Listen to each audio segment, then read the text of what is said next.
Mari sekarang kita buka Alkitab kita, beri judul khotbah saya hari ini, renungan singkat, Tuhan yang tepat waktu. Yes, Tuhan yang on time. Yaitu di Yohanes 11, ayat 1. Cerita tentang Lazarus dibangkitkan.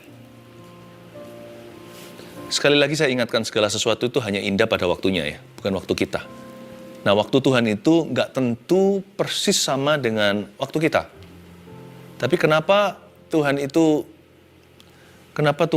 kadang-kadang kesannya agak telat datang dalam menjawab doa? Bukan begitu sih. Karena Tuhan yang Maha tahu.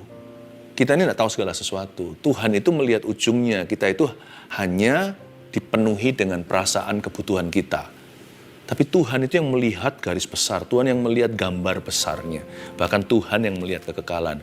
Kalau kita mau ikut Tuhan, dan kalau kita mau berhasil dan berbuah lebat dalam kerajaannya, you and I, Anda dan saya, harus menaruh percaya pada Tuhan, sekalipun belum melihat. Karena Tuhan kita nggak pernah terlambat. Tuhan yang tepat waktu, itulah ayat yang ke-1. Saya baca dulu ya, ada seorang yang sedang sakit, namanya Lazarus. Ia tinggal di Betania, kampung Maria dan adiknya Marta. Ini adalah backdrop, latar belakang daripada cerita ini. Ada seorang yang sakit parah, karena kita tahu ujungnya dia meninggal dunia. Lazarus namanya. Nah, dia itu punya sisters, yaitu Maria, dan Maria punya adik namanya Marta. Jadi kita nggak tahu Lazarus ini anak tertua, anak cowok satu-satunya, atau anak yang paling kecil, dia si sulung atau si bungsu. Kita nggak tahu. Yang pasti yang kita tahu dari ayat ini adalah Maria itu cicinya. Adiknya namanya Marta. Mereka 3 bersaudara. Lalu Lazarus meninggal dunia, ayat 2. Maria ialah perempuan yang pernah meminyaki kaki Tuhan dengan minyak mur. Dan menyekanya dengan rambutnya. Interesting ya. Ini dia, ternyata Maria yang sama. Ada banyak Maria sih. Seperti di Indonesia contohnya ada banyak orang yang bernama Santoso. Nah, jadi ini Maria, nama yang cukup umum waktu itu. Jadi sekarang kita tahu ini Maria yang mana. Ini Maria yang meminyaki kaki Tuhan dengan minyak mur. Ini wanita Narwastu itu. Jadi mereka punya hubungan yang dekat sama Tuhan. Jadi sudah ada history sebelumnya, sudah ada sejarah. Sekali lagi untuk mengingatkan, ini family, siapa mereka di hati Yesus. Mereka itu sangat erat, sangat dekat. Nah, ayat 3, setelah musibah terjadi, apa yang mereka lakukan? Ayat 3, dan Lazarus yang sakit itu adalah saudaranya.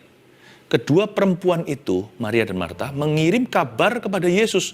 Tuhan, dia yang engkau kasihi, sakit. Wow. Kalau Anda baca di ayat 3 ini, seperti memberitahu kita esensi doa. Doa di level intimacy atau keintiman dengan Tuhan itu bukan meminta-minta. Jangan lupa, meminta juga perintah Yesus. Mintalah maka kamu akan mendapat. Jadi kita jangan sok-sokan. Kita jangan merasa terlalu rohani untuk meminta. Atau merasa diri terlalu dewasa. Kayak begitu nanti jauh dari Bapak kita. Kalau kita punya anak udah gede. Dia nggak pernah mau minta sama ayahnya. Sekalipun dia udah kerja lebih sukses ceritanya. Kalau papanya traktir dia makan, dia nggak pernah mau terima uangnya. Lama-lama papa itu akan rasa jauh dan ditolak. Jadi bagian dari hubungan adalah meminta. Meminta, mintalah maka akan diberikan kepadamu. Carilah, kamu akan mendapat. Ketuklah, pintu akan dibukakan. Jangan seperti seorang raja di perjanjian lama yang disuruh nabi atas perintah Tuhan, mintalah tanda. Dia berkata, enggak masa saya mencoba itu Tuhan. Tuhan malah marah. Tuhan malah tersinggung dan berkata, kamu itu tidak meminta. Bukan karena menghormati aku. Kamu menghina, kamu jual mahal sama saya. Jadi jangan lupa ya, minta it's okay ya. Tetapi saya mau bicara doa dari dimensi yang lainnya. Dalam titik keintiman, doa itu sekedar mengirim kabar kepada Yesus. Mana Maria atau Marta pernah minta di ayat 3? Nggak ada. Karena mereka tahu Tuhan Yesus pasti akan masigu. Tuhan hatinya pasti terharu. Tuhan pasti akan melakukan sesuatu. Karena mereka tahu Tuhan mereka. Mereka mengenal guru mereka. Mereka mengenal sahabat mereka. Yesus adalah sahabatku. Jadi nggak mungkin Tuhan itu tinggal diam. Biasanya orang kalau panikan, itu orangnya nggak terlalu mengenal hati Tuhan. Orang kalau worry itu obatnya bukan melulu iman. Karena iman bagi banyak orang itu perlu dipompa-pompa. Obat worry atau khawatir itu pengenalan. Kalau kita kenal Tuhan, we have less worry. Kita punya kekhawatiran akan berkurang. Bukan tiada sama sekali, tapi pasti berkurang dengan drastis. Karena kita tahu sifatnya, kita tahu Bapa kita di sorga itu seperti apa. Sebelum kita minta aja, dia sudah tahu keperluan kita. Jangan seperti orang-orang dunia yang mencari hal-hal yang sia-sia. Tapi carilah dahulu kerajaan Allah serta kebenarannya. Dan Lazarus yang sakit itu ayat 3 adalah saudaranya. Kedua perempuan itu mengirim kabar kepada Yesus. Doa itu mengirim kabar sama Tuhan ya ternyata. Doa itu mengirim kabar. Saat teduh seperti ini pakai waktu demikian ini untuk kirim kabar sama Tuhan. Loh, saya kira Tuhan Maha tahu kok perlu dikasih laporan. Bukan, Tuhan tahu segalanya. Tapi ketika Anda kirim kabar dari hati Anda, di situ terjadi komunikasi. Di sana terjalin hubungan dan intimasi, kedekatan dengan Tuhan terjadi. Kirim kabar itu yang berguna, bukan Tuhannya yang merasakan benefitnya. Kirim kabar itu bukan berarti Tuhan perlu informasi. Kirim kabar itu supaya hati kita terkoneksi.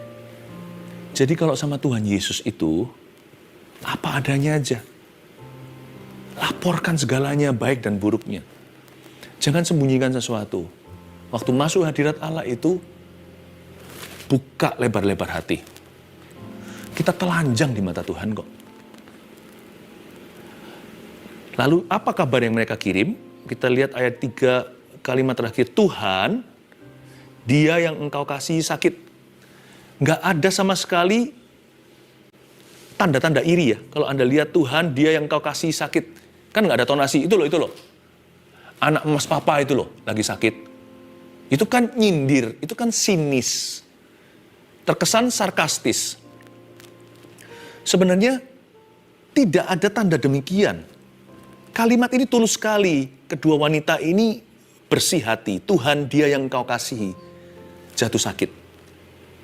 Orang kalau mengecap kasih Yesus beneran ya. Bukan asal-asalan atau bukan ngaku-ngaku. Orang itu nggak akan pernah iri sama berkat orang lain. Orang itu juga tidak akan pernah merasa gimana kalau orang lain diberkati. Malah mereka itu suka menyodorkan orang di sebelahnya. Agar supaya mereka dulu dijamah Tuhan. Tuhan, dia yang kau kasih sakit, waktu itu Lazarus belum meninggal. Lagi sakit nih ceritanya. Yang dikasih Tuhan tidak akan pernah merasa Tuhan pilih kasih. Karena tidak ada rivalry, persaingan. Tidak ada persaingan dalam hadirat Allah. Dalam hati Bapa, setiap Anda dan saya istimewa. Karena itu jangan pernah kita itu merasa ketinggalan. Kita ini selalu diabaikan, orang lain ditolong dulu. Apa-apa orang lain, saya bukan. Nggak boleh begitu. Dan kalau kita ditolong dulu, kita juga jangan sok-sokan merasa kita lebih istimewa atau lebih layak. Jangan. Dalam hadirat Allah, there's no rivalry. There's no one greater, no one lesser. Tidak ada yang lebih besar, tidak ada yang lebih kecil. Suatu tanah dataran yang rata untuk kita berdiri di hadapan Allah, untuk menerima sesuatu kasih karunia, itu dibutuhkan suatu attitude, sikap hati yang mudah menerima. Ayat 4, ketika Yesus mendengar kabar itu, ia berkata, ini Yesus sudah dengar kabar yang menakutkan, dia sakit parah. Penyakit itu, Yesus ngomong begini, penyakit itu tidak akan membawa kematian, tetapi akan menyatakan kemuliaan Allah. Sebab oleh penyakit itu, anak Allah akan dimuliakan. Sekali lagi, kalimat Yesus ya, saya ulangi, ketika Yesus dengar kabar itu, ia berkata begini, penyakitnya Lazarus nggak akan membawa kematian, tetapi akan menyatakan kemuliaan Allah. Sebab oleh penyakit itu anak Allah akan dimuliakan. Tunggu. Perkataan Yesus nggak terjadi kan? Sebentar lagi ternyata Lazarus mati. Bukan, sebenarnya mereka bicara tentang dua hal yang berbeda. Yesus berkata penyakit ini nggak akan membawa kematian, bukan berarti Lazarus nggak akan mati. Buktinya dia mati. Kadang-kadang kalau kita memahami firman itu dari sisi kita, lalu kita salah paham sama Tuhan. Padahal Tuhan itu gaya bahasanya beda. Waktumu bukan waktuku, jalanmu bukan jalanku. Setinggi langit dari bumi, setinggi itu jalanku daripada jalanmu. Karena itu jangan terlebih dahulu kalau datang ke Tuhan itu kita ngoceh melulu. Kalau datang ke Tuhan itu lebih banyak mendengar. Persembahkan tubuh kita sebagai senjata. Kita ini punya 2 kuping, 1 mulut. Kita punya sepasang telinga. Dengarkan dulu maksud Tuhan. Pahami bahwa Tuhan kita itu tepat janji, tapi dia juga tepat waktu. Hanya jangan sampai Tuhan bicara A, kita bicara B. Kita nggak ketemu. Karena kita tidak berada di... Kita membicarakan 2 hal yang berbeda. 2 hal yang nggak sama. Pernah nggak lihat 2 orang saling berbicara? Yang satu ngomong A, yang satu ngomong B, itu mereka bicara hal-hal yang lain itu.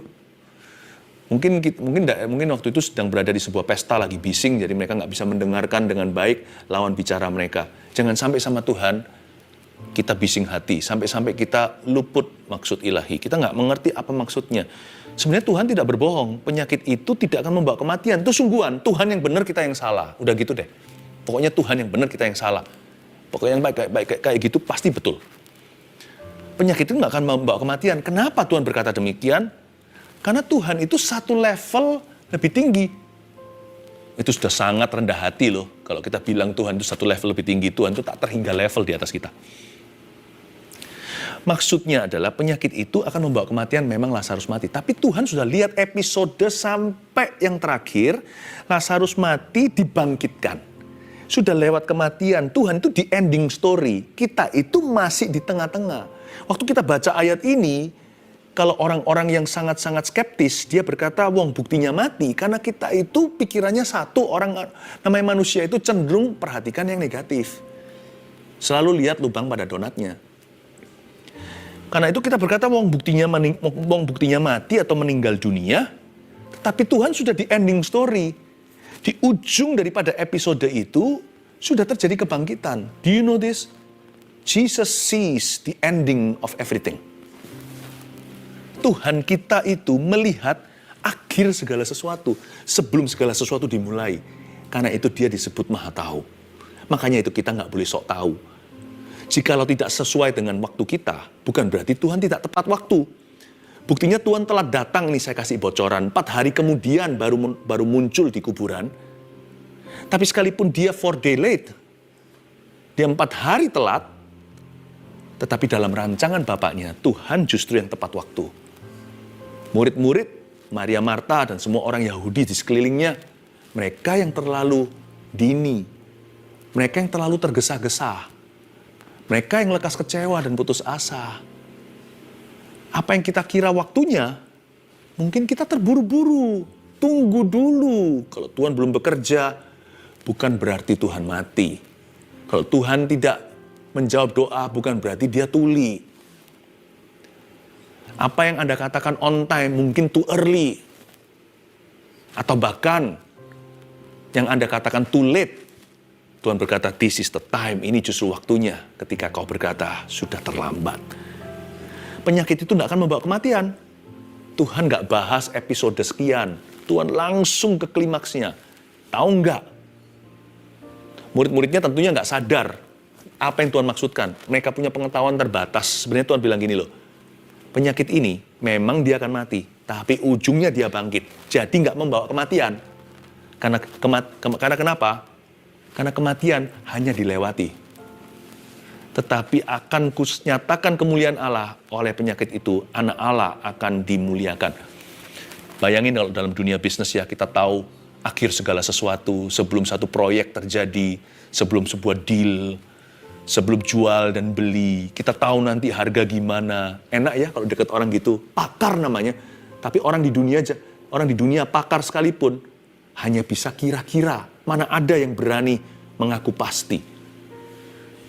Mereka pun perlu survei dulu, perlu studi. Kalau Tuhan tidak begitu. Makanya saya heran kenapa kok orang-orang di dunia kerja nggak gandeng Yesus ya. Dia tahu segala sesuatu, dia tahu akhir segala sesuatu. Tapi nggak boleh pakai mental contekan. Karena Tuhan tidak tentu memberitahu kita segala sesuatu. Sekalipun kita mau ya, main enaknya nih. Tuhan beritahu dong, proyek ini nanti akhirnya gimana. Aku mau tahu akhir hidupku. Aku mau tahu proyek ini berhasil atau enggak. Harga naik atau turun. Waktunya jual atau justru beli. Kadang-kadang Tuhan beritahu. Waktu kita bertanya, kadang-kadang Tuhan berkata, no, I will not tell you. Kalau Tuhan berkata, no, tidak, aku tidak akan memberitahu kepadamu. Anggaplah dirimu sebagai anak kecil. Kalau anak-anak datang sama saya, anak-anak kami, Daddy, Papa, aku mau tanya ini, sesuatu yang di luar tanggung jawab mereka, di luar kapasitas mereka, justru kalau saya beritahu dulu, contohnya nanti liburan berapa bulan, contoh saja ini hanya ilustrasi, nanti bisa-bisa 2 bulan sisa sekolah nggak bisa konsentrasi malahan, pikirannya mau holidaying, mau bermain-main, have fun. Kalau Tuhan tidak memberitahu sesuatu, Tuhan tahu itu buruk untukmu. Itu pengetahuan dari pohon pengetahuan yang baik, sekalipun baik itu jahat. Informasinya sendiri nggak buruk, tapi Anda nggak siap. Kadang-kadang anak kecil juga tanya, masih kecil sekali, gimana make baby? Anda kan nggak cerita segala sesuatu, malah merusak moralnya kan? Sometimes what we think we need to know, kadang-kadang kita kira kita perlu tahu ini dan kita berhak untuk tahu. Tuhan nggak beritahu, kita jangan ngambek. Yang penting satu hal ini kita harus tahu secara pasti, ini nggak usah ragu. Tuhan kita, Tuhanmu dan Tuhanku, Tuhan Yesus itu tepat waktu. So don't worry, He's on time. On time in your life. Dalam hidupmu, Dia selalu tepat waktu. Amin. Ya. Kita lihat ayat yang kelima sekarang. Yesus memang mengasihi Marta dan kakaknya dan Lazarus. Ayat 5 ini kok kesannya bertele-tele ya. Kalau mau khotbah atau buat lagu atau kita ilmu ceramah atau bicara harusnya ya ayat 5 itu bunyinya begini singkatannya. Kan di atas sudah disebut namanya ayat 1 apalagi diberitahukan the order of birth atau susunan kelahiran. Harusnya ayat 5 langsung aja singkat. Yesus memang mengasihi mereka. Ngapain Yesus mengasihi Marta dan kakaknya dan Lazarus? Kenapa satu persatu? Ayat 5 ini penuh kasih. Tuhan yang tepat waktu itu akan betul-betul menganggap setiap orang itu satu individu. Kasih Tuhan itu tidak pabrikan, tidak mass produced. Tuhan tidak dalam bisnisnya konveksi kalau bicara soal kasih. Dia itu akan mengukur setiap kebutuhan itu masing-masing sendiri-sendiri. Dan kasih Tuhan itu individual. Ini yang saya sebut the personal individual love of Jesus to each and every one of us. Atau kasih Yesus yang individual, pribadi lepas pribadi, sangat personal bagi Anda dan saya. Tuhan yang tepat waktu, berarti kita nggak bisa compare waktu orang lain dengan kita. Kenapa dia sudah diangkat dulu, aku belum? Kenapa dia dipromosi, saya belum? Yusuf bisa saja kepahitan di penjara. Si ini diangkat, itu diangkat. Teman penjaranya, itu tukang minum, juru roti. Yang satu memang dieksekusi, satu lagi kan dipromosi. Yusuf berkata, kenapa bukan saya? Aku apes melulu. Dari rumah Potifar, sebelum itu dari rumah papaku, aku dikhianati saudaraku, dijual pada saudagar. Lalu di Potifar, udah bagus-bagus naik nih. Yang namanya naik sekali karirnya, lalu tiba-tiba anjlok gitu aja. Hanya karena salah si nyonya. Lalu habis itu, aduh, jangan pernah iri. Tuhan kita itu mengasihi Marta dan kakaknya dan Lazarus. Yang disebut segala sesuatu indah pada waktunya itu, indahmu dan indahku beda waktu. Be happy gitu kalau kelihatan orang lain diberkati, dipromosi atau dipakai Tuhan. Kalau yang lain disembuhkan dulu, kalau kita dengar kesaksian tadi, kok aku belum ya? Selalu percaya hari ini adalah harinya Tuhan dalam hidupmu. So Tuhan yang mengasihi Marta, Tuhan mengasihi Maria, Tuhan mengasihi Lazarus dengan cara yang berbeda. Tidak ada miracle yang sama. Tapi ini kabar baiknya. He loves you. Jesus loves you. Yesus mengasihimu. Ayat 6. Namun setelah didengarnya bahwa Lazarus sakit, ia sengaja tinggal 2 hari lagi di tempat di mana ia berada. Yang bener ini. Dengar orang sakit, pendeta satu ini, ya, contohnya jikalau ini pendeta bukan Yesus Kristus, malah sengaja tinggal 2 hari lagi di tempat di mana ia berada berlambat-lambat. Padahal dia bisa langsung tancap gas, naik mobil, langsung pergi ke rumah orang itu dibesuk, diolesi minyak, didoakan dalam nama Yesus. Malah dia lama-lama di kantor, nambah meeting kalau, padahal nggak mungkin katakan nggak ada meeting gitu. Dia malah di kantor, nggak ngapa-ngapain. Atau kalau liburan, nggak pulang-pulang, padahal ada anggota keluarga yang sakit parah. Ini bisa dikecam ini. Tapi sebenarnya Allah kita itu tidak bisa dipahami dan diselami hikmatnya. Tapi paling tidak kita bisa meraba-raba. Saya bantu untuk meraba ya. Saya bantu kita untuk menemukan remah-remahnya di sini. Mungkin kita nggak ngerti cara berpikiran Tuhan secara daulat. Karena bukan up to us, bukan tergantung kita untuk bisa menyelidiki Tuhan. Tapi satu hal saya beritahu dari pengetahuan. Ada superstisi atau tradisi Yahudi yang bunyinya begini. Ketika seseorang mati, rohnya dia itu akan tinggal 3 hari di dekat tubuhnya. Mungkin bisa lihat orang sekelilingnya. Lalu setelah itu dia lihat kalau dia mencoba untuk masuk ke badannya sendiri lagi, kalau nggak bisa. Setelah 3 hari udah pucat semua, udah mati nih, udah putih, ya, udah berubah warna, udah busuk lagi. Maka roh itu akan forever pergi. Dia pergi selamanya ke akhirat ceritanya. Ke sorga atau ke neraka. Orang Yahudi percaya begitu. Ini bukan kata firman Allah ya. Catat baik-baik, tadi itu adalah tradisi atau superstisi. Saya hanya memberitahu Anda informasi. Jadi Tuhan Yesus tahu kondisi itu, supaya dari keadaan dan kejadian ini, anak Allah dimuliakan. Tuhan Yesus memaksimalkan waktu.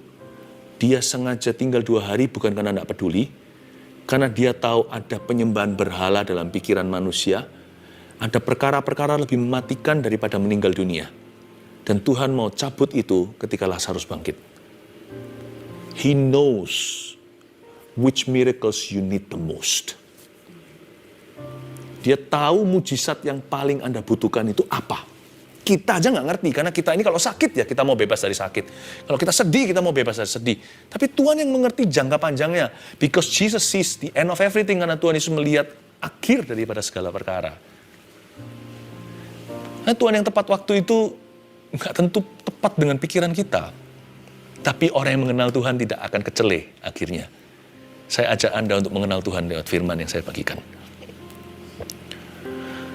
Ayat 7, tetapi sesudah itu ia berkata kepada murid-muridnya, mari kita kembali lagi ke Yudea. Yesus bilang, ayo balik ke Yudea. Murid-murid itu berkata kepadanya, Rabi, baru-baru ini orang-orang Yahudi mencoba melempari engkau. Masih maukah engkau kembali ke sana? Betul sekali sih. Make sense, masuk akal. Murid-muridnya ini berkata, guru, masa mau kembali ke Yudea? Yudea itu di sebelah selatan Israel. Di daerah yang paling religius, di situ nanti sebuah kota namanya Yerusalem, Yesus disalibkan. Baru masuk dielu-elukan sebagai raja, langsung dipaku. Langsung difitnah, langsung dikeroyok sama massa. Jadi memang ganas ya. Nah, roh agamawi itu mengerikan. Jikalau bukan tidak dikendalikan, jikalau bukan karena roh Tuhan itu kedagingan. Nah, murid-muridnya berkata sama dia, masa masih mau kembali ke situ? You know, Yehuda, di sini Yudea maksudnya, adalah tempat yang sangat bahaya bagi Yesus waktu itu. So that was a very bad timing. Adalah waktu yang sangat buruk untuk Yesus kembali ke sana. Anda akan sangat terkejut sekali ironisnya di sini, plot twist. Justru yang Anda dan saya kira, ini timingnya buruk. This is bad timing. Bisa-bisa justru Allah bekerja loh. Anda berkata, ini adalah timing yang buruk sekali untuk saya memulai pekerjaan baru. Jangan gegabah ya, semua itu harus dibawa dalam doa. Tapi bisa jadi kalau Tuhan berfirman, justru Anda dapat ikan 153. Ketika semalam-malaman tidak dapat apa-apa, plankton aja, cacing aja nggak makan jalamu. Justru mungkin waktu itu 153 artinya akulah Allah. Itu angka simbolis Hebrew atau Ibrani. Justru Tuhan menyatakan kemuliaannya ketika Anda berkata, the timing is bad. Semalaman aku mancing. Justru malam itu yang bagus, ikan-ikan nggak curiga. Siang-siang bolong begini kelihatan kita punya refleksi, kelihatan kita punya bayangan di air. Tuhan suruh kita lemparkan jala. Sebelah mana lagi? Disuruh lemparkan di sebelah kanan lagi. Kami semua sebagian besar bukan orang kidal. Kalau lempar kanan jalannya, berarti saya harus tarik dari kiri. Berarti pangkal daripada kekuatan saya adalah kidal. Saya ini orang berkekuatan tangan kanan. Tuhan, semua rumus kau langgar. Tapi Tuhan berkata, I'm going to Judah. Saya akan pergi ke Yudea. I will go to Judea. Aku akan ke sana. Murid-murid berkata, bad timing. Nggak baik ini waktunya untuk bersaksi. Cari makan aja, susah. Jangan-jangan justru Anda akan memenangkan banyak jiwa. Mana bisa hidup kudus kayak begini? Mana bisa bangun kerohanian? Suruh saat teduh doa lagi. Pusing, khawatir. Dengan khawatir tambah sasta emangnya. Bukannya justru lebih berguna kita duduk diam di kaki Tuhan seperti Maria. Rabi-rabi, maukah engkau kembali ke sana? Jawab Yesus ayat 9. Bukankah ada 12 jam dalam satu hari?